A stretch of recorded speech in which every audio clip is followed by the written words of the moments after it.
Классикон в Кананай дайрайдай ама ювелирон зауматай фау. Завджиқа убайгом Дагестайн агнов ганджита куштаты равдышт.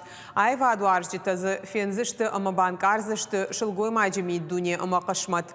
Алыны выдар авар диш арф қуды балвыртарна дартыр армаджы. Хоха гармдашны поэтесса Шарибарл Чизерта Ахамшилгоймаг равдыш дагестанская Мадонна пространство и традиции шайрагнышан айвады фарсравдишын чиу шилгоймагуй.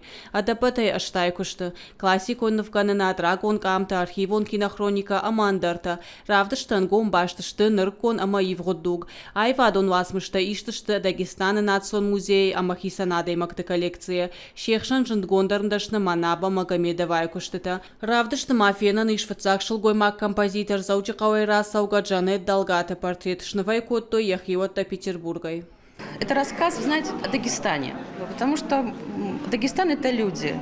А в них есть и женщины, и мужчины, и все это вместе вот так вот существует. И проект достаточно, вот я сейчас смотрю, он такой очень сложный, он напоминает мне старый сундук бабушкин, где есть все, где можно найти и старую монету, и старый и платок, и что-то современное, и обертку какую-то суперсовременную от какого-то изделия. В Дагестане, как и на Кавказе, несмотря на то, что у нас достаточно воинственная такая как бы ситуация, все равно матриархат никто не отменял. И от женщины зависит практически все. Это не первый проект, который мы делаем совместно с нашими коллегами из Республики Дагестан. Это произведение из коллекции Национального музея Республики Дагестан Таховоди, из коллекции первой галереи. У нее не случайно такое название. Это действительно первая галерея на Северном Кавказе, которая начала заниматься современным искусством. Дагестайнаг навганджиты куштыты вдышцава адаймаджи кушмат. Жагам ныв женская ноша жагга ам фалгонса арфкуда вдышцава хуматак зырта ама предметты фарсы. Автоклассикум портрета ама куклатадар. Экспонаттам вайжи теж самодишишты. Больше всего меня впечатлила, наверное, картина с изображением Анхил Марин.